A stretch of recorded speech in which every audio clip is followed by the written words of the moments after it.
Lorsque l'actualité s'affole, suivez Le Point sur Métropole. Le Point, tous les matins à 8h30, reprise 1h30. Le Point est une courtoisie de MSC Trading. MSC Trading, c'est plus pour moins. Le lait encore. Avec le lait en poudre encore, faites-vous plaisir encore et encore. Et la BNC. Le plan épargne BNC, une assurance pour votre famille et vos employés. Madame, Monsieur, bonjour. Bienvenue à la rubrique Le Point de Radio et Télémétropole. Merci de votre fidélité à cette rubrique.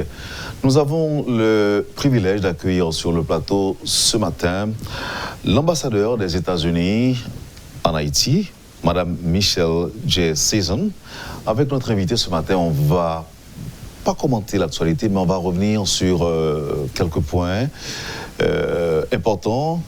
Et on va parler de coopération, on va parler de cette réunion également qui a eu lieu récemment entre le président des États-Unis et le président haïtien. Je remercie l'ambassadeur Sisson d'avoir accepté d'être avec nous à Métropole ce matin. Bonjour Madame l'ambassadeur et bienvenue à Métropole. Merci pour l'accueil. Je suis très heureuse d'être ici avec vous ce matin, Wendell. D'entrée de jeu, on va parler de cette rencontre tenue en Floride récemment entre le président des États-Unis et le président haïtien. Est-ce qu'il y a eu des engagements formels entre les deux présidents en termes de coopération entre Haïti et les États-Unis? Évidemment, Wendell, cette rencontre à Mar-a-Lago le 22 mars entre notre président Donald Trump, le président Moïse et les chefs d'État d'autres pays des Caraïbes était une réunion clé, très importante pour souligner le partenariat entre les États-Unis et la région des Caraïbes. Et comme vous dites, il y aura des résultats. On a parlé le 22 mars des sujets de la croissance, à propos de la croissance économique, l'investissement, surtout l'investissement dans le secteur d'énergie. Alors, nos leaders ont aussi parlé du lancement d'une nouvelle entité américaine, la Société du financement du développement, Development Finance Corporation, qui sera lancée dans le mois d'octobre de cette année. Il y aura une visite d'autres niveaux de l'OPIC, notre société d'un investissement privé à l'étranger, Overseas Private Investment Corporation, bientôt pour poursuivre cette conversation importante ici en Haïti vis-à-vis l'investissement, le développement, le financement du développement. Est-ce qu'il y avait des domaines spécifiques, des domaines d'engagement spécifiques entre Haïti et les États-Unis? Dans le cadre de ce rencontre du 22 mars, le sujet des relations plus étroites dans le commerce, dans l'investissement, était discuté. Alors, l'idée est de faire passer les pays qui sont actuellement les bénéficiaires de l'aide, de les faire passer comme partenaires stratégiques économiques par voie de l'investissement de nos deux secteurs privés.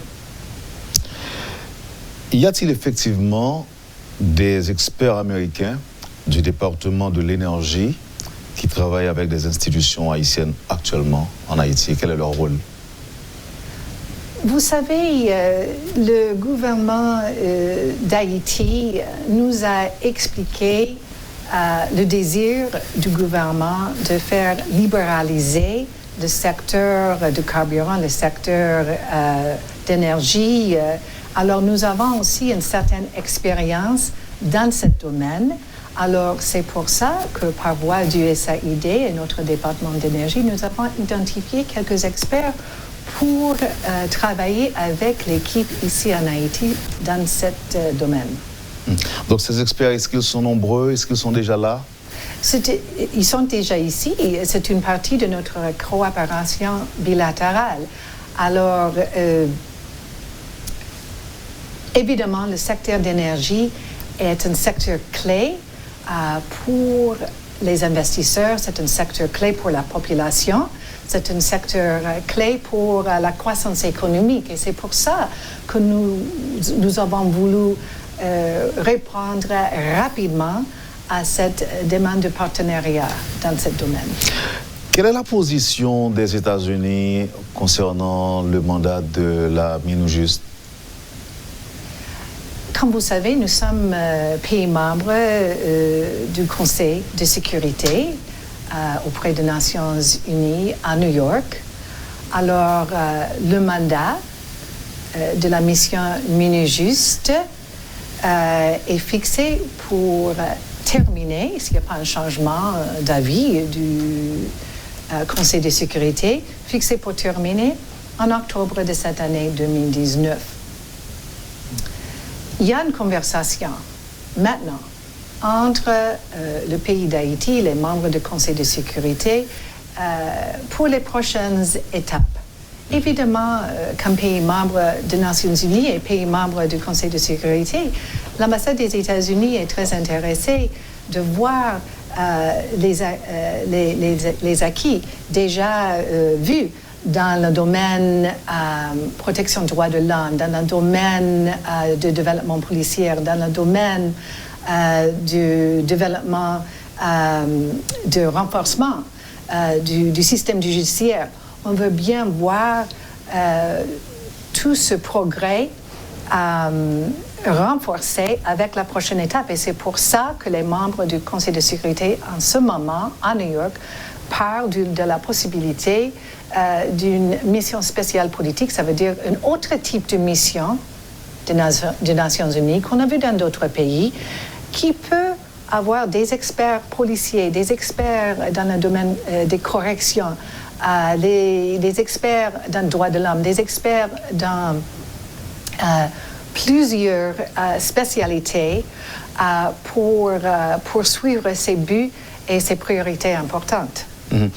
Madame l'ambassadeur, permettez que je revienne sur la rencontre tenue entre le président, la rencontre tenue en Floride entre le président haïtien et le président des États-Unis. Est-ce qu'il n'y a pas eu de rencontre bilatérale?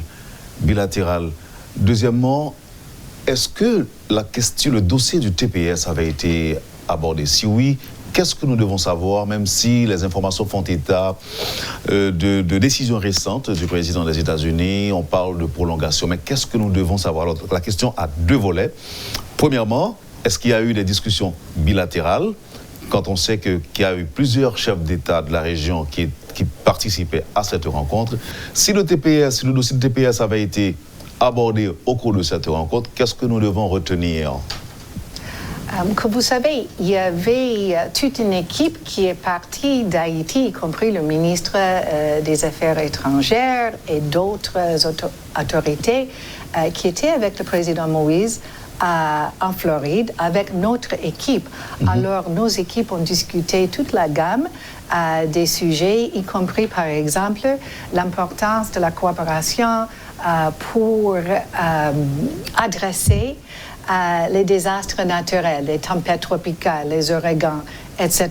Alors, c'était une partie des conversations le 22 mars, et aussi, il y avait une conférence ministérielle le 12 avril à Miami entre les pays des Caraïbes et notre sous-secrétaire d'État adjoint, M. John Sullivan, sur cette question de la réponse et la coopération et la collaboration pour adresser et faire face aux catastrophes naturelles.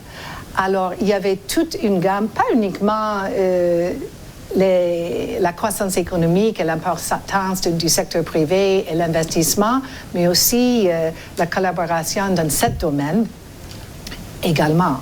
Vous avez fait mention du TPS. Comme vous savez, Wendell, il y avait une décision récemment à Washington que le statut des protections spéciales vis-à-vis l'immigration, Temporary Protected Status, sera prolongé jusqu'en janvier 2020, l'année prochaine. Possibilité de nouveaux renouvellements après janvier? Vous ne savez pas? Nous avons déjà annoncé la nouvelle date du janvier 2020. On doit attendre s'il y a d'autres développements. Est-ce que Haïti peut compter sur un accompagnement des États-Unis à l'occasion des élections annoncées pour la fin de cette année? Est-ce que Haïti peut compter sur les États-Unis? Vous avez vu, Wendell, dans nos déclarations publiques et dans les déclarations, peut-être vous avez suivi de plusieurs visiteurs récents de Washington, y compris notre sous-secrétaire d'État adjoint pour les affaires politiques, M. David Hale, le sénateur Marco Rubio, qui est ici aussi le mois dernier. On a souligné l'importance de l'alternance politique, l'importance du dialogue, l'importance d'avoir des élections législatives et locales. Nous avons, depuis plusieurs années, une coopération, une collaboration par voie de notre entité IFES, la Fondation internationale pour les systèmes électoraux, qui est en collaboration pour renforcer la capacité du CEP. Nous avons aussi plusieurs autres programmes pour encourager la forte participation de la population dans les élections, y compris les programmes pour encourager des femmes candidats, pour encourager la participation des jeunes. Et ces programmes sont plutôt gérés par nos instituts, International Republican Institute et notre National Democratic Institute, qui travaillent avec les acteurs sur le terrain, les ONG, les partis politiques, pour cet encouragement d'une forte participation de la population dans la vie politique du pays. C'est ça. Donc, en d'autres termes, Haïti peut compter sur les États-Unis. Nous sommes un partenaire dans plusieurs domaines, Wendell, dans le renforcement de la démocratie, la gouvernance, la lutte contre la corruption, dans l'éducation, la protection de l'environnement, dans la santé, bien sûr, dans tous ces domaines. J'ai entendu dire que les conditions ne sont pas encore réunies pour la tenue des élections. Quelle est la position des États-Unis par rapport à ça? Nous avons souligné... Alors, conditions sécuritaires, je veux dire. Nous avons souligné l'importance d'abord du dialogue. Et par ça, je parle d'un dialogue, une conversation, si vous voulez, entre les acteurs politiques, économiques, sociaux, les jeunes, les femmes, tous les concernés. Un dialogue qui est inclusif, un dialogue de bonne volonté, un dialogue de la bonne foi. Alors, nous voulons encourager cette conversation entre les Haïtiens, mais évidemment, ce dialogue, cette conversation doit être lancée par les Haïtiens pour les Haïtiens. Oui, vous avez parlé, Madame l'ambassadeur, de l'alternance politique, jusqu'où c'est important pour les États-Unis. Mais la tenue des élections, le respect des échéances électorales, est-ce que vous avez un point de vue spécifique à exprimer? Exactement, Wendell. L'alternance politique est importante dans toutes les démocraties, mais ici en Haïti, on voit si on n'a pas des élections à la fin de cette année, autant que je sache, il n'y aura pas de parlement. Alors, il n'y aura pas aucun mécanisme pour voter, faire l'implémentation des réformes et des lois nécessaires pour protéger les citoyens, pour lutter contre la corruption, pour renforcer l'économie. Alors, c'est aussi important, n'est-ce pas, d'avoir les élections pour canaliser la change. On veut canaliser la change, le désir pour des réformes par des bulletins, par les urnes électorales et pas pour les actions de violence. Est-ce que vous êtes en train de nous dire, si les élections n'ont pas lieu cette année, l'aide américaine à Haïti risque d'être bloquée en 2020? Oui, de ce que j'ai dit, et c'est un sentiment que plusieurs de nos visiteurs récents ont aussi partagé, l'alternance politique, les élections transparentes, crédibles, vont renforcer la stabilité ici en Haïti. Et c'est pour ça que ces élections prévues pour la fin de cette année sont si importantes, les élections législatives et locales. Pour revenir à la question relative à la position haïtienne exprimée par rapport au Venezuela, Petro-Caribé, qu'est-ce que ça vous dit? Je vais dire que pour nous, les États-Unis, les priorités ici en Haïti pour notre conversation avec les Haïtiens, les priorités pour nos programmes, c'est de renforcer les institutions, de renforcer la transparence et la gouvernance, et aussi d'aider dans la lutte contre la corruption. C'est pour ça que plusieurs projets de l'USAID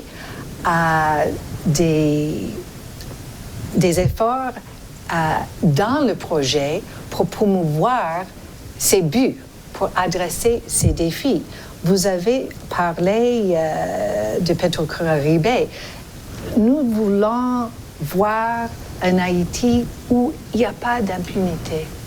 Il n'y a pas d'impunité pour n'importe quelle question de la corruption, y compris la question de Petro-Caribé. Nous voulons trouver, comme partenaire d'Haïti, de trouver, identifier des solutions durables à toutes ces questions d'instabilité politique, économique. Et la corruption est un défi très clé à adresser. Un procès Petro-Caribé, qu'est-ce que ça vous dit? Vous avez un système judiciaire ici, Cour de compte, etc. Alors, vous êtes un pays souverain. Nous sommes ici pour soutenir les efforts haïtiens, pour encourager, pour qu'il n'y ait pas de l'impunité, pour encourager les acteurs politiques, les autorités, de prendre des actions dans le cadre de votre système judiciaire.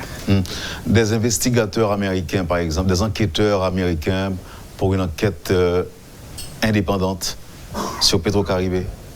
Vous avez un système ici qui est déjà en place. On va encourager que ce système, le Cour de compte, les juges d'instruction, le commissaire du gouvernement, vous avez toute une structure ici qui font partie de l'effort d'adresser ces défis, y compris ces cas de la corruption. Vous attendez la ratification d'un Premier ministre haïtien?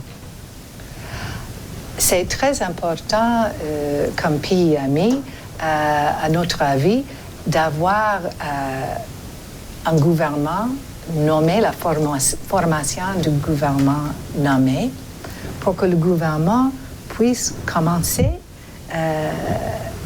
à poursuivre les politiques et de faire le travail nécessaire pour la population haïtienne dans les domaines d'éducation, dans le domaine de la santé. En ce moment, vous avez aussi la nécessité de la soumission du budget de l'exécutif au Parlement comme une des préconditions du FMI pour l'accord entre l'FMI et le gouvernement d'Haïti. Alors évidemment, le nouveau PM, la formation de le gouvernement, la soumission du budget au Parlement, tous les trois sont les trois actions importantes pour Haïti. Récemment, il y a eu une délégation du Black Caucus qui a séjourné pendant quelques heures en Haïti.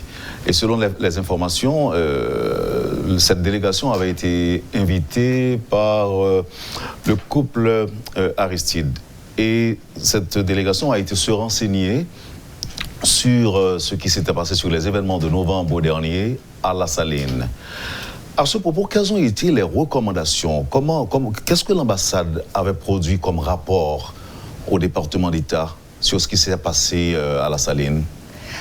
D'abord, vous parlez de la visite la semaine dernière de la représentante Maxine Waters, qui était ici. Elle était avec nous, je vais dire, aussi pour visiter un de nos projets à l'hôpital Saint-Damien, petit frère, petite sœur, pour voir le bon travail de l'USAID et CDC, Centers for Disease Control, dans la lutte contre le SIDA-VIH et dans la promotion de la santé maternelle infantile. Alors, la délégation a aussi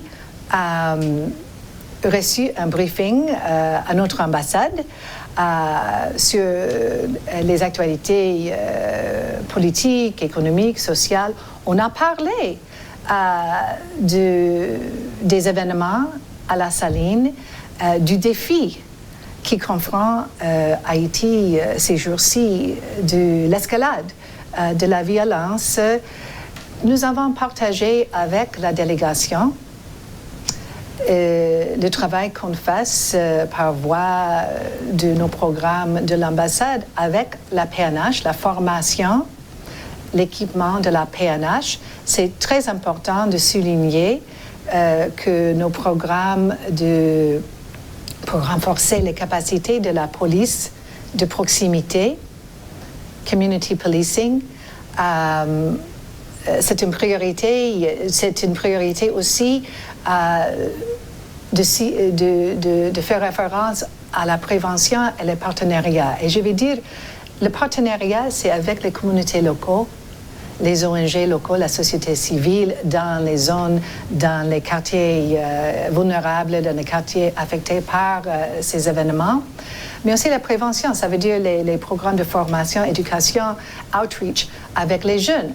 Alors, quand nous avons parlé avec cette délégation, mais d'autres délégations aussi qui sont récemment arrivées dans le pays, nous avons expliqué que ces trois voies doivent travailler ensemble. Un renforcement des capacités de la police pour protéger la population, pour protéger les propriétés privées et publiques, évidemment, mais la prévention, les programmes pour les jeunes, pour donner une alternative, si vous voulez, les programmes d'éducation, les programmes de participation dans les formations techniques, même les programmes de sport pour donner les alternatives aux gangs.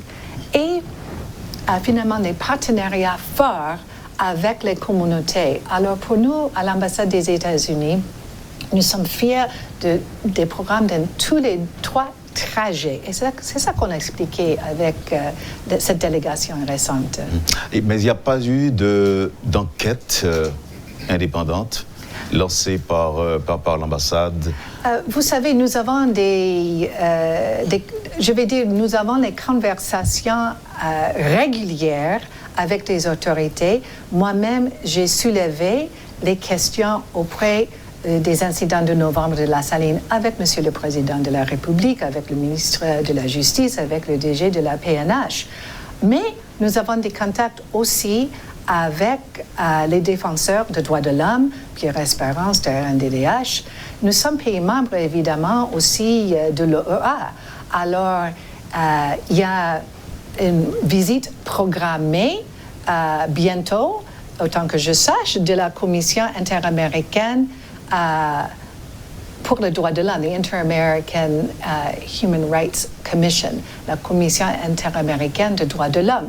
En effet, j'ai compris aussi que le ministre des Affaires étrangères, Bochit Edmond, et le protecteur du citoyen, M. Eduville, vont rencontrer dans quelques jours une délégation de la Commission interaméricaine de droits de l'homme qui fait partie des organes de l'OEA.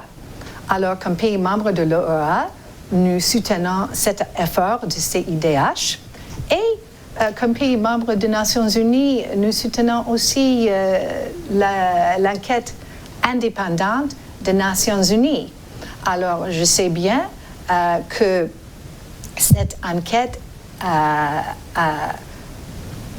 eu lieu déjà dans les semaines récentes, que les résultats seront expédiés à Genève et au secrétaire général des Nations Unies et qui bientôt, dans le Conseil de sécurité et auprès des Nations Unies, on aura le rapport du secrétaire général avec plusieurs détails de cette enquête. Selon l'opposition politique, l'opposition haïtienne par rapport au pouvoir en place, la position exprimée par Haïti par rapport au Venezuela serait donc le résultat de quelques promesses faites par les États-Unis à Haïti.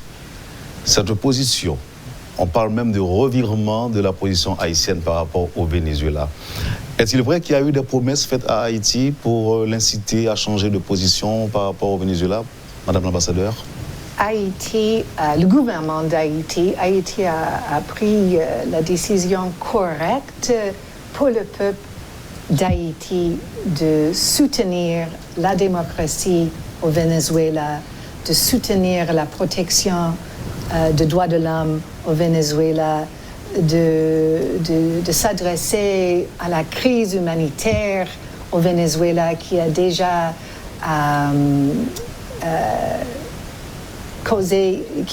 fait partir 3 millions de Vénézuéliens qui ont fui leur pays. Alors, Haïti se rejoint avec la communauté internationale, se rejoint avec les États-Unis et les autres partenaires en solidarité avec la population du Venezuela. La question sécuritaire, à quel point l'ambassadeur des États-Unis se sent concerné par ce qui se passe ces derniers jours en Haïti? On a vu la semaine dernière les incidents à Carrefour-Feuille. On vient de parler tout à l'heure des incidents à La Saline. Évidemment, nous sommes très concernés, comme tous les autres pays amis et pays voisins. On veut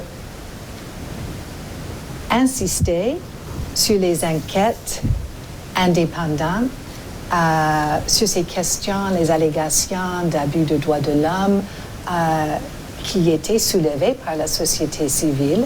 Nous avons lu le rapport de RNDDH, nous avons lu le rapport du protecteur du citoyen, nous avons lu les déclarations de la Commission interaméricaine des droits de l'homme, de l'OEA.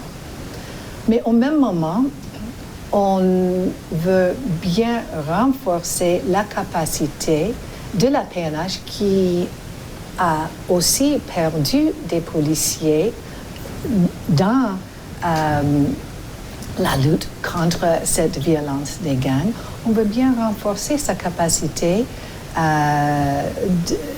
de répondre aux besoins des citoyens, de répondre des demandes des citoyens pour la protection dans leur quartier.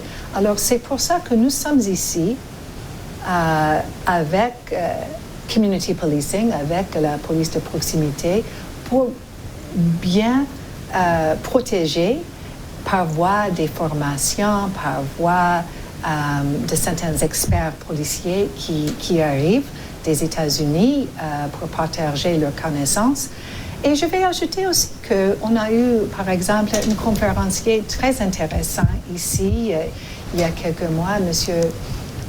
Eddie Bocanegra du Chicago, qui était ici pour parler avec les jeunes explorateurs, un groupe de jeunes qui travaillent avec Edupol de la police nationale d'Haïti. Il a aussi visité un centre pour les jeunes qui étaient délinquants. Mais c'est un monsieur américain qui était membre du gang il y a plusieurs années. Il était en prison pour 14 ans. Mais il a suivi ses études, il a pris sa maîtrise et maintenant il travaille avec les jeunes à Chicago pour faire la prévention. Ça veut dire que pour décourager les jeunes de même penser à une vie d'être membre du gang. Alors par voie de tous ces programmes, le développement policier, le soutien aux ONG, mais aussi de partager nos connaissances parce que ce défi de la violence des gangs existe dans plusieurs pays du monde, dans notre pays, dans d'autres pays de la région aussi. Donc la coopération bilatérale ne va pas au-delà de ce qui existait avant. La visite d'une équipe d'autre niveau de l'OPIC dont j'ai parlé va décrire la création, comme j'ai dit, de la nouvelle société du financement du développement, Development Finance Corporation. Notre congrès a passé une loi il y a quelques mois, the BUILD Act, et cette nouvelle entité aura un budget global de 60 milliards de dollars américains pour le partenariat entre le secteur privé et les investisseurs et les hommes d'affaires, les femmes d'affaires, pour renforcer ces possibilités d'investissement dans les pays à l'étranger. Et Haïti est parmi les partenaires de priorité pour ces programmes. Alors, vous aurez bientôt, j'espère, des news flash sur cette visite. Un dernier point, Madame l'ambassadeur. Des Haïtiens n'apprécient pas toujours les warnings destinés aux visiteurs. Haïti, aujourd'hui, ne serait pas un pays destination à destination touristique selon le classement du département d'État.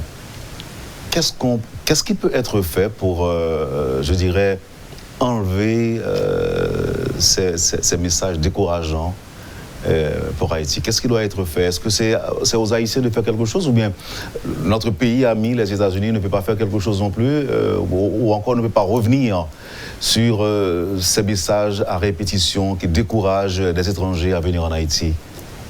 Vous savez, Wendell, une des responsabilités les plus importantes du département d'État américain et ses ambassades et consulats à l'étranger, c'est la protection des citoyens américains.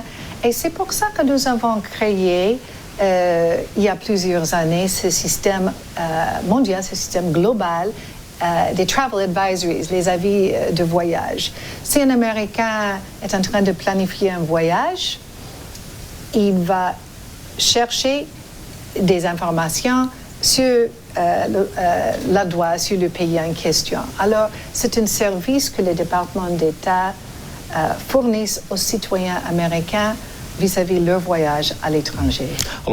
Alors pourquoi les Haïtiens ne sont pas trop contents de ce classement? C'est parce que l'on met Haïti sur le même rang que des pays où il y a toujours des attaques terroristes, des bombes. La mort, on vit la mort dans ces pays. Pas une journée sans des attaques mortelles. Et selon eux, le département d'État exagère à travers les avis de voyage. Comme j'ai dit, Wendell, c'est une priorité pour le département d'État de partager avec les citoyens américains les informations de la situation locale dans tous les pays du monde. Mais je vais ajouter, et c'est important, le département d'État analyse et réanalyse régulièrement les développements. Alors, chaque quelques mois, il y a une réévaluation de la situation. Je vous remercie infiniment, Madame l'ambassadeur, d'avoir accepté d'être avec nous ce matin. Merci d'avoir fait confiance à Métropole. Si je peux ajouter en anticipation, Wendell, comme aujourd'hui c'est mardi, et je sais que vendredi de cette semaine, le 3 mai, sera célébré comme la journée internationale pour la liberté de la presse. Je voudrais bien souhaiter à vous, à vos confrères et consoeurs des journalistes, bonne fête et bon travail, pas uniquement le 3 mai, mais pour tous les 365 jours de l'année. Merci, Wendell. Je vous en remercie, Madame l'ambassadeur. Merci encore une fois, bonne journée et à bientôt. Merci. Voilà, Madame, Monsieur, pour la première partie de la rubrique Le Point de Métropole, l'ambassadeur des États-Unis, Madame Michelle J. Season, était donc notre invitée. Merci. À tout de suite après la pause. Le Point est une courtoisie de MSC Trading. MSC Trading, c'est plus pour moins. Le lait encore. Avec le lait en poudre encore, faites-vous plaisir encore et encore. Et la BNC. Le plan épargne BNC, une assurance pour votre famille et vos employés. Bienvenue, Madame, Monsieur, à la deuxième partie de la rubrique Le Point de Métropole. Comme on l'a dit, notre deuxième invité, c'est Clarence Renoir, dans le contexte de cet appel à la grève qu'il a lancé hier et qui n'a pas été suivi. On aura également une réaction de Clarence à cette interview accordée par l'ambassadeur des États-Unis à Radio et Télémétropole, toujours dans le cadre de la rubrique Le Point. Clarence, bonjour, merci d'accepter d'être avec nous ce matin. Bonjour Wendell et bonjour aux téléspectateurs et téléspectatrices de Télémétropole. Je suis heureux d'être avec vous. Enfin, sur la radio aussi. On est Oui, bien sûr, bien sûr. Voilà. Bonjour à tout le monde. Oui, Clarence, et petite réaction, quelques commentaires, si ça vous dit. Hein. Ah, bien sûr, bien sûr. Non, j'ai suivi avec attention, mais je vais faire un résumé, un raccourci pour dire que j'ai compris. Ancien journaliste de votre État. Voilà. Et de cette interview de l'ambassadeur des États-Unis, Madame Sisson, c'est que quelle est la leçon à tirer de tout ça? C'est qu'elle nous a bien dit que c'est aux Haïtiens de régler leurs problèmes, de résoudre leurs problèmes. Les États-Unis seront toujours là pour assister, pour aider Haïti, pour accompagner Haïti, mais c'est aux Haïtiens de résoudre leurs problèmes. Et j'ai retenu surtout, parce que c'est une thématique qui nous intéresse, nous, à unir, le dialogue, puisque nous encourageons le dialogue, et c'est ce qu'elle a dit, c'est aux Haïtiens de se parler. Alors, elle a parlé de dialogue, elle a parlé aussi de l'alternance, l'importance de l'alternance. Oui, mais moi, j'ai pris ce qui m'intéressait vraiment dans ce discours. En tant que politicien, sur le dialogue, parce que là, c'est le discours que nous tenons à unir. Nous voulons vraiment voir un dialogue inter-haïtien se dérouler dans ce pays. Et elle l'a dit, c'est aux Haïtiens de résoudre leurs problèmes, et c'est aux Haïtiens de se parler entre eux. Donc, voilà. On nous renvoie encore à nous-mêmes. Il ne faut pas compter sur les Américains, les Français, les Canadiens ou les étrangers quelconques pour résoudre nos problèmes. J'ai vu une fois dans une manifestation ici, des manifestants brandir le drapeau de la Russie. Qu'est-ce que la Russie va venir faire pour les Haïtiens en Haïti? Nous sommes à des milliers de kilomètres de la Russie. C'est aux Haïtiens de résoudre leurs problèmes. À l'intérieur des 27 750 km² que nous avons comme territoire, il nous faut organiser notre dialogue, il nous faut organiser notre vivre ensemble, il nous faut organiser la réconciliation nationale que nous prêchons toujours. Il n'est pas trop tard, non? Vous pensez que c'est encore possible, Clarence, cette réconciliation? Je crois que c'est possible. C'est le seul chemin, c'est la seule voie. Par où commencer? En réalité, c'est la seule voie que nous avons. Oui, il n'y a pas de première, deuxième, troisième voie. La seule voie, c'est le dialogue et pour arriver à la réconciliation. Par où commencer? Mais encore une fois, avec les Haïtiens. Et quand je parle du dialogue et de la réconciliation, il y a deux précisions à apporter. Je ne veux pas dire que le pays doit se réconcilier avec ceux qui tuent, ceux qui pillent, ceux qui amassent les caisses de l'État et qui s'en vont avec. Il faut les juger, il faut une justice. J'ai entendu aussi l'ambassadeur parler de l'impunité qui est en Haïti. C'est un mal haïtien, l'impunité, l'injustice en Haïti. Donc on ne pourra pas avoir une réconciliation avec tout le monde. Comme quoi il faut mettre tout le monde dans un panier, on efface tout. Mais il faut à un certain moment se dire, écoutez, il y a des choses qu'on doit oublier. On doit repartir. L'Afrique du Sud a fait cet effort. Et il faut nous demander nous-mêmes qu'est-ce que nous voulons. Le Rwanda l'a fait aussi. J'allais dire, le Rwanda l'a fait. Et vous savez, je vais dire quelque chose peut-être qui va déplaire à certaines personnes. Et il y a une tendance à dire que les Noirs, entre eux, ils ne s'entendent pas. Mais les Noirs au Rwanda se sont entendus entre eux. C'est un pays africain de Noirs. Et alors nous, les Haïtiens, nous ne sommes pas capables aussi de sursaut, d'intelligence, nous n'avons pas de capacité de nous entendre. Je crois qu'il y a des forces dans ce pays, qui ne veulent pas le changement, parce qui utilisent le chaos, qui utilisent le désordre pour faire leur capital politique ou leur capital économique, c'est ces forces-là qu'il faut neutraliser. Ce sont des extrêmes, qu'il faut les maîtriser, ces extrêmes, pour pouvoir créer ce que j'appellerais un centre démocratique, tolérante, un centre qui veut le dialogue, qui veut la rencontre des gens entre eux, des forces de ce pays, les forces sociales, les forces économiques, les forces intellectuelles et les forces politiques. Donc je crois que ce dialogue est possible et je croirai jusqu'au bout. Clarence Sounois, et quelques heures après avoir constaté hier matin que l'appel à la grève n'allait pas être respecté, nous vous avons appelé pour une réaction, pour nous dire, pour avoir des explications sur les raisons selon vous qui aurait porté les Haïtiens à ne pas faire cas de cet appel à la grève. Je ne dirais pas ça comme ça. C'est parce que les Haïtiens n'ont pas fait cas de l'appel. Certaines personnes ont compris et ont fait le sacrifice de ne pas envoyer leurs enfants à l'école. Si on doit parler du constat, Clarence. Non, le constat est clair, que la vie était normale, je dirais pratiquement. Mais ça ne veut pas dire pour autant que, parce que les gens étaient sortis, qu'il n'y a pas de problème d'insécurité dans le pays. Il ne faut pas faire d'amalgame avec non, ça. Non, je ne peux pas d'amalgame. Non, pas vous. Je veux dire, pour les gens qui comprennent que, bon, parce que les gens sont sortis, c'est un échec de la grève. Pour nous, ce n'est pas un échec. Il y a une sensibilisation qui a commencé, ça doit se poursuivre. La première chose, ce qu'il faut remarquer, c'est la différence dans la démarche de unir avec les autres partis politiques, avec les autres organisations. C'est la première fois en Haïti qu'une organisation politique a fait un appel à la grève, une invitation à la grève, non assortie de menaces. Et c'est pour ça que les gens sont sortis dans les rues. Parce que s'il y avait une barricade dans les rues, ils se seraient gardés de sortir. Ils sont restés chez eux. Ils étaient libres d'adhérer ou de ne pas adhérer. Et c'est ça le résultat de la démocratie. Quand on fait une grève, il faut laisser aux gens qui veulent faire la grève de faire la grève. Et j'en connais quelques-uns qui sont restés chez eux, des chefs d'entreprise, qui m'ont dit, Clarence, nous adhérons à votre appel, nous allons rester chez nous. Mais, parce qu'il n'y a pas eu de menaces, parce qu'il n'y a pas eu de tirs dans les rues, parce qu'il n'y a pas eu de bris de vitres de voitures, eh bien, les gens se sont dit, on peut sortir. Ils sont sortis. Donc c'est une expérience, c'est votre évaluation, et c'est une expérience aussi démocratique, vous voulez dire? Il faut continuer sur cette lancée-là, c'est-à-dire accompagner la population dans ses revendications sociales, mais sans faire de menaces. Oui, mais Clarence, on va être d'accord que les mouvements violents ont toujours été fructueux. S'ils vont dans le sens de ceux qui les lancent quand même. Fructueux pour leurs organisateurs peut-être, mais pas pour le pays. Non, je n'ai pas dit pour le pays. Avec les victimes, non, mais ça dépend des objectifs fixés par les organisateurs. S'ils veulent bloquer le pays, par exemple, ils lancent un mouvement marqué, émaillé de violence, par exemple. C'est un intérêt purement politique et politicien. Donc c'est pas un mouvement pour le pays. Social, pour l'avantage du peuple, non. Nous, ce que nous avons fait comme appel, c'est un appel citoyen, volontaire, un appel non violent, sans menace. Et nous l'avons répété dès le début. C'est pour sensibiliser et les gens qui détiennent les armes, les groupes armés, et la police aussi, et l'État face à ses responsabilités. Il faut que les Haïtiens disent avec force aux autorités que nous sommes des contribuables. Nous payons pour la sécurité, nous payons pour faire fonctionner la police, nous payons pour faire fonctionner les institutions publiques.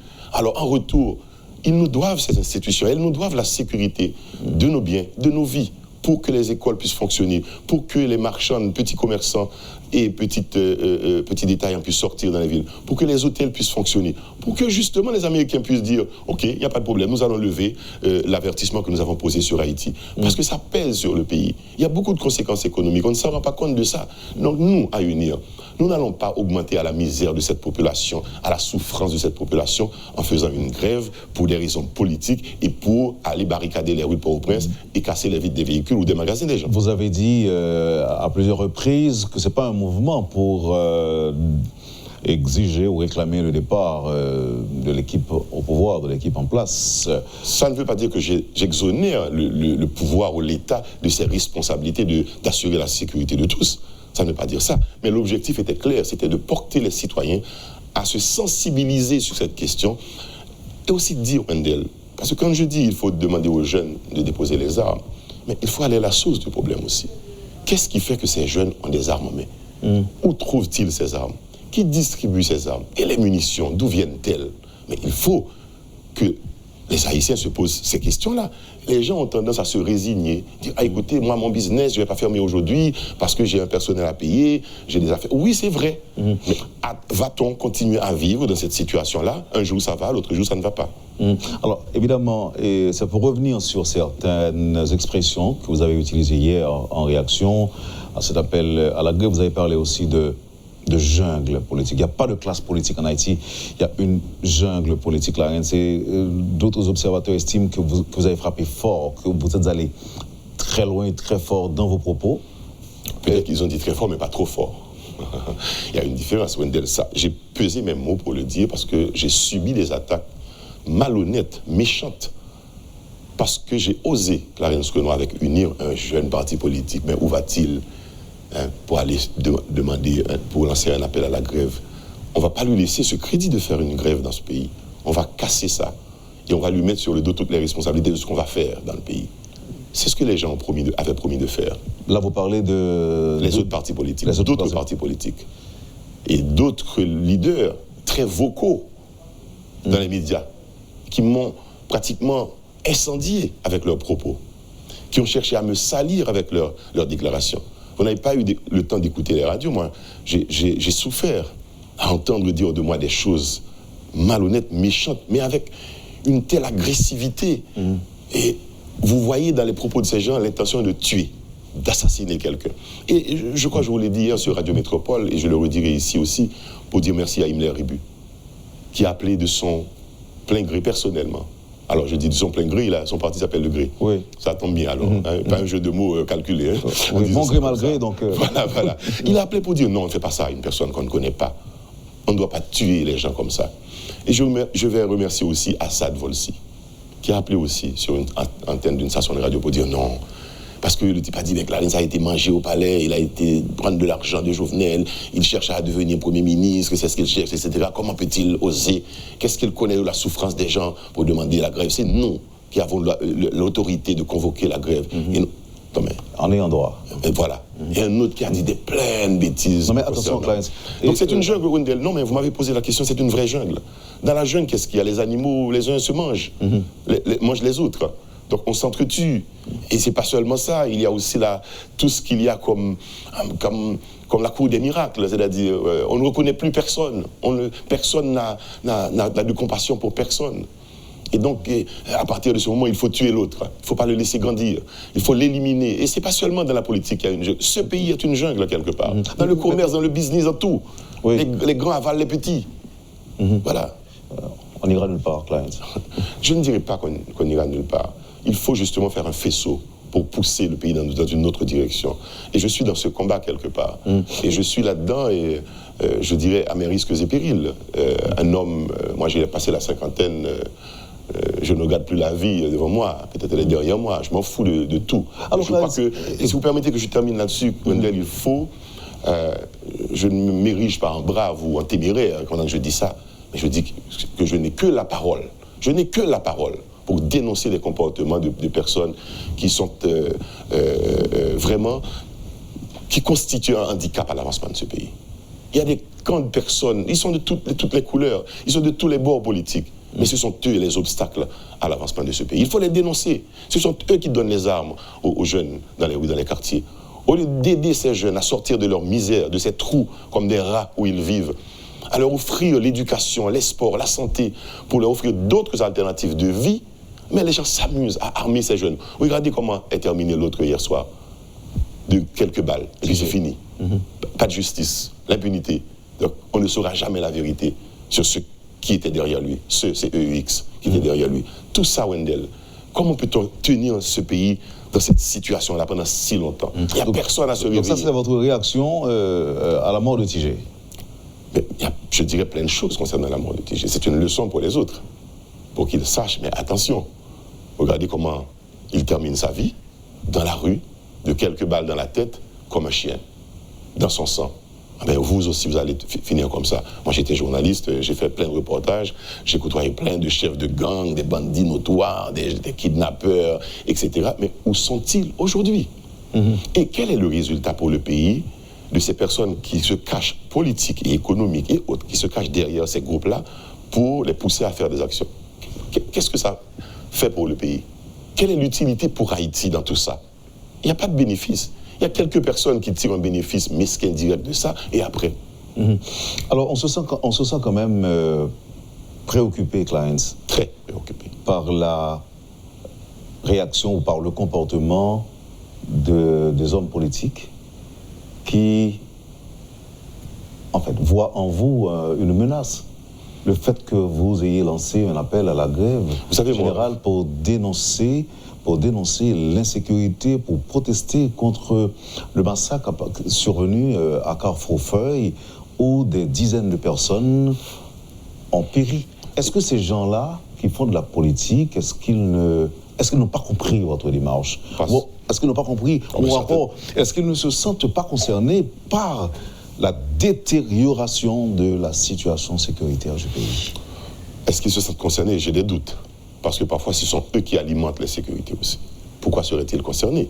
Ils sont concernés. Mais la violence, Clarence, peut bien se révéler. Mais il y a des gens qui se servent de la violence pour arriver à leur fin politique ou économique, Wendell. C'est ça le problème. Donc, ils sont concernés justement par le fait qu'il y ait une voix qui dit les choses peuvent être faites autrement, qui disent qu'il faut faire une grève contre l'insécurité. Mais de quel droit se prévaloir-t-il pour dire ça? C'est ce qu'ils ont dit. Mais c'est-à-dire que Clarence, en tant que citoyen, n'a pas le droit de... Non, mais écoutez, Clarence, vous êtes homme politique, certes, mais par exemple, de simples citoyens peuvent s'organiser pour lancer un appel à la grève, pour exercer de la pression sur les autorités, pour leur demander d'assumer leurs responsabilités. Mais dans le champ politique haïtien, justement, c'est pas possible. On ne veut pas cette concession. De quel droit peut-il se prévaloir pour venir dire qu'il faut faire la grève contre l'insécurité? Où était-il? Qu'est-ce qu'il avait fait? Dans quel camp politique est-il? Je ne suis... Est-ce que je dois le dire? Je ne suis plus à Métropole, je suis toujours à Métropole. Je porte sur le dos le fait que j'ai travaillé ici à Métropole. Vous savez, c'est lui, le tchoul des bourgeois, etc. C'est lui qui parlait pour Métropole. Aujourd'hui, comment peut-il parler du peuple? Est-ce qu'il connaît la souffrance du peuple? Donc ça veut dire que je ne parle pas pour le peuple? Sans doute pas, hein? Sans doute pas. Alors je parle pour qui? Pour les bourgeois. Pour les bourgeois. Selon eux. Non mais, trêve de plaisanterie, Wendell, c'est très sérieux. C'est une jungle où les gens ne font pas de concessions, les politiques ne font pas de concessions aux autres. J'ai dit que le pays en général est une jungle. Cette société haïtienne, civilisée quelque part, nous utilisons le téléphone cellulaire, nous avons les véhicules de grandes marques qui circulent sur les... Mais nous sommes dans une jungle vraiment, où les petits avalent les grands. J'ai dit une fois que si j'étais à la direction du pays, je n'accorderais pas un crédit à quelqu'un qui est multimillionnaire déjà. Je chercherais à créer de nouveaux petits millionnaires pour faire que la richesse puisse se propager et équilibrer les rapports entre les plus riches, entre les très riches et les très pauvres. Mais j'ai eu des problèmes pour ça. On m'en a voulu. Comment peut-il dire ça? Nous avons les garanties pour avoir les prêts, mais pas eux. Qu'est-ce que ça veut dire? Quand on accorde un prêt de 123 millions de gourdes à un sénateur de la République sur 50 ans, sur plus de 50 ans, c'est sérieux ça, ce pays? C'est pas une jungle politique? C'est pas une jungle dans laquelle nous vivons? Oui, la raison du plus fort. On accorde un prêt de 87, je crois non, alors 123 millions de gourdes à la mère d'un sénateur qui a déjà 80 ans et qui va mourir bientôt pour plus de 50 ans. Mais qu'est-ce que ça veut dire? Et les jeunes écoliers et les jeunes universitaires, quand est-ce qu'ils auront un crédit d'1 million, de 2 millions de gourdes, eux aussi, pour ouvrir une petite activité? Ce pays-là, si on ne s'arrête pas un moment, moi je pose la question, mais que voulons-nous de ce pays? Que veulent les élites de ce pays? Que veulent les hommes politiques de ce pays? Est-ce que nous nous regardons en regardant aussi les autres? Est-ce que quand nous nous regardons dans un miroir pour nous dire nous aimons Haïti tel qu'il est? Mais il faut faire les choses autrement.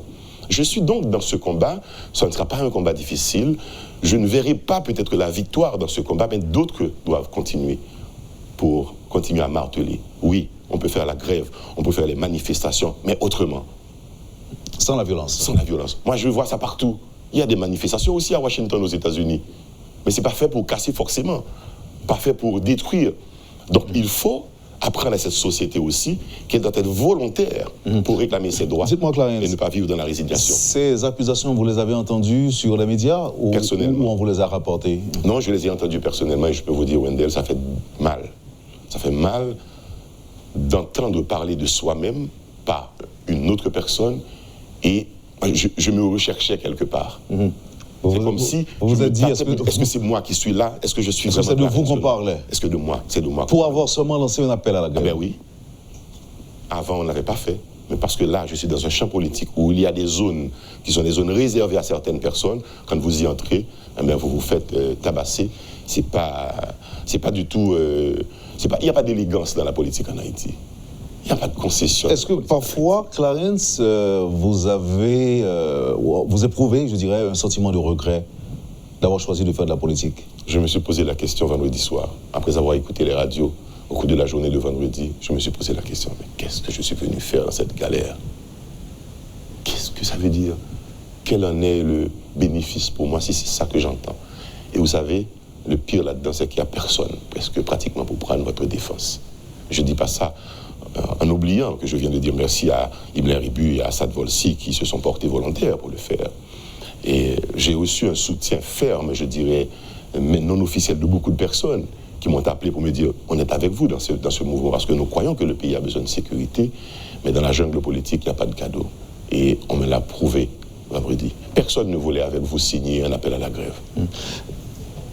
Est-il vrai, Clarence, que...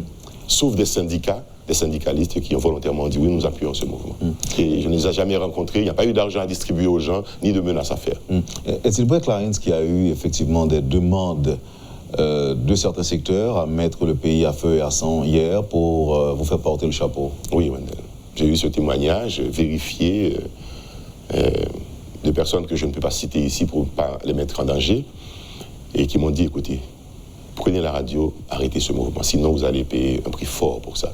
Et quand j'ai demandé pour comprendre, ils m'ont dit, nous avons l'ordre de mettre la ville à feu et à sang pour vous faire porter la responsabilité. Parce que vous avez osé lancer cette grève. Donc voilà jusqu'où va la méchanceté. Comment on allait matérialiser cette promesse? En tuant les gens, en érigeant des barricades? En cassant les vides de véhicules, et qu'est-ce qu'on dirait à la radio? Mais la grève de Clarence s'est soldée avec tout ça. Mais je veux dire ici, je ne connais pas la foi des gens ici à Métropole et votre foi, mais Dieu est plus fort. Dieu a prévalu pour moi. Et ça m'a sauvé. Et vous êtes sûr de ce que vous... Je suis très ému en le disant, Wendell, parce que je vous dis que j'ai lu des documents, j'ai parlé à des personnes qui m'ont fait ces révélations, peut-être au péril de leur vie. Je ne veux révéler aucun nom ici, mais ils se savent, ils se connaissent. Ceux qui ont comploté, qui ont voulu faire ça. Mais les gens m'ont appelé pour me dire, Monsieur Renoir, on a appris à savoir qui vous êtes, vous ne méritez pas ça et on ne le fera pas. Donc c'est pourquoi la ville était plutôt calme, voilà. Le pays était plutôt calme. Mais tout était prêt pour mettre le bordel, excusez-moi l'expression, sur cette antenne et pour faire porter la responsabilité à Clarence Renoir. Voilà comment les gens réagissent. Et ces demandes-là ont été formulées par des gens qui prétendent vouloir diriger le pays. Certainement. Et c'est à eux qu'on va confier le pays aussi, parfois. Souvent. Ce sont les plus menaçants. Les plus violents. Les plus violents, qui récoltent le vote populaire pour aller au Palais national. C'est ce que nous avons au pays depuis longtemps. Les problèmes d'insécurité que nous connaissons dans le pays, ça ne date pas d'aujourd'hui.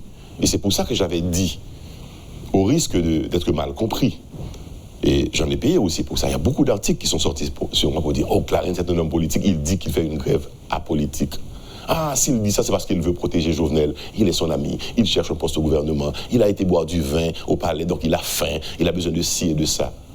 Mais je me dis que depuis que je suis dans le métier de communication journalistique et aussi dans la politique, mais je vois que tous les chefs d'État qui sont passés au pouvoir, qu'il y a eu toujours des assassinats, des crimes, de l'insécurité dans le pays, je pourrais étaler toute la mémoire que j'ai des événements qui se sont produits dans ce pays. Donc le mal n'est pas le chef de l'État qui est au pouvoir. Le mal est à trouver ailleurs. Certes, parfois, il y a des autorités, comme nous avons vu des révélations ces derniers temps, qui montrent que des gens à qui on confie une plaque officielle, des plaques de service de l'État, donc une certaine immunité, utilisent ces véhicules pour transporter des bandits, pour protéger des bandits, pour transporter des trafics de drogue, d'armes et autres.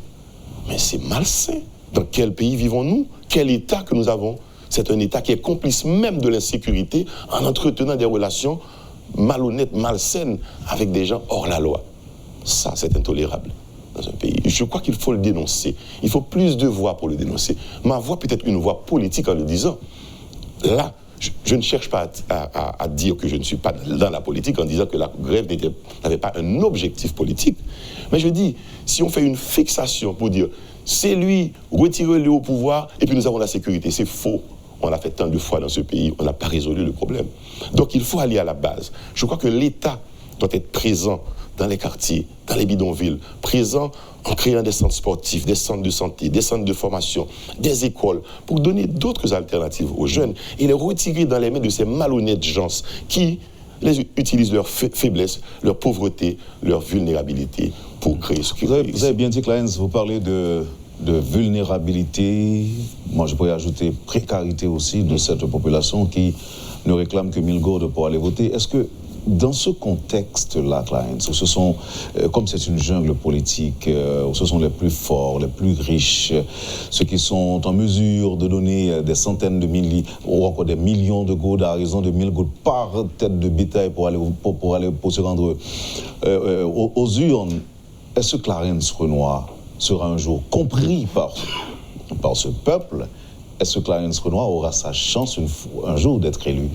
Vous me faites penser à une réaction que j'ai lue sur un post que j'ai fait à quelqu'un qui m'a dit « Monsieur Renoir, vous êtes en train de perdre votre temps. On n'avait pas compris les manigas, on n'avait pas compris, on ne vous comprendra jamais dans ce pays. » Et c'est pourquoi aussi les hommes politiques veulent maintenir ce peuple dans l'état où il est. Parce que là est le vivier qu'on va puiser pour se faire élire, pour faire les bases œuvres, etc. Les gens aiment ça, ils entretiennent ça, entretiennent les gens dans la misère, dans la crasse pour qu'ils puissent les exploiter et par la suite. Mais malheureusement aussi, les gens ne comprennent pas. En ce moment, on dit que politiciens ont intérêt dans quel petit peuple là, dans le niveau ça, pour être capable d'exploiter au plus bien, c'est ça qu'on dit. C'est ça qu'a fait depuis tout le temps dans le pays. Kembe moun yo côté yo, kembe yo dans misère, fait penser que c'est ou pour le sauver yo, et puis yo est lourd. Et puis après quitter au même côté, ou retourner encore là-dedans, et les gens sont sensibles à ça. Pourquoi? D'abord même, pour ça, mon yo pensé, Clarence à l'encontre Jovenel, c'est manger là le manger. Parce que la première préoccupation, c'est manger. Je ne peux pas rencontrer le président de la République pour discuter de ce pays avec lui. Mais c'est ça me dit à le faire, discuter le pays, dire à Jovenel, le président Barayou pas bon, il faut faire quelque chose. Mais mon yo, première préoccupation, mon cher, monsieur Alponti, comme dans mes Jovenel, là le manger dans le palais. Donc, c'est parce que le peuple a un grand goût qui fait que, justement, l'on devant l'eau de la balle, 1000 gouttes, 2000 gouttes de la photo. Moi, toujours identifié qui côté par le sorti Clarence. Mais il est sorti de tous côtés. Moi, je dis que le pays a eu le malheur d'être pris dans l'étau de deux extrêmes. Il y a un instrument, il y a une mécanique. Et côté fermé une pièce dans deux étaux. Le peuple là, c'est là. Le pays, là, me dit peuple là, le peuple dans son entier. Et il y a des gens de bien, il y a des gens honnêtes, il y a des gens intègres. Mais tout nous prend en mi-temps, il y a squeeze nous en mi-temps, extrême là, c'est là où j'ai un plaisir, c'est là où j'ai une jouissance. Fais-le comme ça. Et puis, au même après, c'est parce qu'ils se battent pour le pouvoir, non pas pour des raisons d'histoire, historique, mais pour bénéficier des privilèges du pouvoir. Comment on va l'élu, non, élection, que me a lancé dans un député face à des gens qui a fait toute bagaille, qui prêtent à faire tout pour gagner l'élection. Il y a plus de raisons pour gagner que moi-même. Moi-même, son fantaisie me fait tête pour me passer dans l'histoire comme on était devenu sénateur de la République, député ou président. Je suis capable de dans la dimension historique, mais on a besoin lui-même pour le couvrir d'être en bonne immunité, parce qu'il se fait tellement des autres dehors, il faut jouer nos cailles, qui protéger, il peut faire n'importe quel crime, et puis il va faire l'enquête là-dedans. Et malheureusement, vous avez cette réaction des gens de la classe moyenne qui de plus en plus négligent cette affaire de politique et d'élection, qui vont dans les moments d'élection aller à la plage, aller à l'extérieur, mais ne jamais voter. Donc on laisse aux plus faibles, aux plus vulnérables, aux plus malléables, aux plus manipulables, le soin de voter. Je vais vous donner une anecdote pour comprendre. Il y a un type qui a gagné une élection le jour des élections. Comment? En distribuant devant les bureaux de vote des plats de nourriture et une boisson aux électeurs. Et ils l'ont voté, effectivement, il a été élu, Wendell. C'est pas dans la conviction, c'est pas dans l'argumentaire politique, c'est pas dans les projets de société, c'est pas dans les projets de loi. À quel niveau, par exemple, peut-on dire que Clarence a gagné quelque chose après l'appel à la grève non respectée? J'ai beaucoup gagné. J'ai gagné la liberté de la parole. Quand j'étais journaliste à Métropole, je n'avais pas le droit de passer mes opinions personnelles sur les antennes de Métropole. C'est la règle ici dans cette maison. j'espère que c'est toujours la règle. Donc, en m'investissant dans la politique, j'ai gagné l'autorité, le droit de dire ma souffrance pendant toutes ces années. C'est pourquoi j'ai écrit des livres pour dire ça. J'ai beaucoup souffert. J'ai pleuré des fois en faisant des reportages. Mais je n'étais pas là pour aller donner mon état d'âme dans un reportage. Mais j'ai eu cette liberté de le dire. Dans la grève, je ne cherchais pas à gagner quelque chose. Ce que je crois que le pays devrait chercher à gagner là-dedans, c'est la possibilité pour cette nation de pouvoir exprimer ses positions, ses frustrations dans la non-violence aussi. Parce que j'ai appris qu'avec la non-violence, on peut transformer ce monde. Martin Luther King l'a fait. C'est vrai qu'il y avait à côté de lui aussi d'autres personnes. Il y a des noms tout aussi célèbres que lui. Mais aujourd'hui, on retient ce nom. Il y a aussi Nelson Mandela. J'ai appris à comprendre. J'étais en plein dans ce métier en 1994-95 quand Mandela est arrivé au pouvoir. 27 ans de prison. Et après, pour aller diriger avec ses anciens bourreaux, avec Frédéric de Klerk, le maître de l'apartheid en Afrique du Sud. J'ai appris à comprendre qu'avec la non-violence, la modération, on peut changer des sociétés. Paul Kagame le réussit aujourd'hui. Il y a des Haïtiens qui voyagent là-bas. Peut-être vont-ils faire le tourisme. Mais moi, j'ai appris à comprendre que dans la non-violence, il y a beaucoup de problèmes qu'on peut résoudre. Et ici aussi, c'est ce qu'il faut prêcher, c'est ce qu'il faut faire. Regardez ce qui est arrivé à Tigé. Mes jeunes capitaines de mieux là comprennent ça. Pas occuper moun qui dit nous c'est violence pour nous faire pour nous résoudre le problème. Pas occuper moun qui dit venir craser Clarence, al craser la rue pour faire le responsabilité. Dis moun ça plutôt. Bao, un livre maintenant, bao une profession pour apprendre. Bao un métier, faut jouer notre travail. Et c'est aussi la responsabilité de l'État à pourvoir à ces besoins-là aux jeunes, mais pas quitter ou tomber dans la violence. Parce que dans l'État aussi, il y a des politiciens malhonnêtes, des responsables de l'État malhonnêtes qui font exactement la même chose que les autres politiciens, qui sont dans la rue, dans l'opposition et qui se battent aussi pour arriver au pouvoir. Nous, pas doués, continuer à faire jeunesse haïtienne dans ça. Et nous avons dit ça en passant au Wendel, moi j'ai lu un document que PNUD, qui font recherche sur Haïti, qui te dit ça. Et ça, c'est son guide lié pour moi de réflexion tout le temps. Dans une société où 65%, 60 à 65% de la population est jeune, il y a deux choix, deux chances. Ça peut être une richesse pour ce pays si on peut exploiter cette force de jeunesse, l'âge, la détermination, le courage, la santé pour faire ça au travail. Mais c'est une menace sociale aussi, c'est une bombe sociale. Si on ne va faire rien pour les jeunes, ça aurait qu'à priver là, Tigé, Anel, l'autre encore qui a fait ça, qui a fait là, ça qui est passé la saline comme ça, mais il a pris plus toujours qu'a fait dans le pays parce que jeunesse là, il n'y a pas rien à faire. Pas aucune politique de jeunesse qui fait dans le pays ça, pour dire, ça n'a pas avec eux. Je n'ai aucune raison. Regardez, je regarde sur Métropole, les enveloppes jaunes. Ce sont des jeunes que je connais qui sont à l'université, qui sont mes étudiants. Ils ont fini, ou m'ont à l'école, ils font l'école là, ils ne peuvent pas faire rien pour le faire. Ne soyez pas étonnés après de voir, et j'ai entendu ça, qu'il y a des jeunes universitaires qui ont été sans brigader dans l'armée de Arnel, parce qu'ils n'ont plus d'espoir dans ce pays. Mais mes amis, il faut faire un bagage pour ça.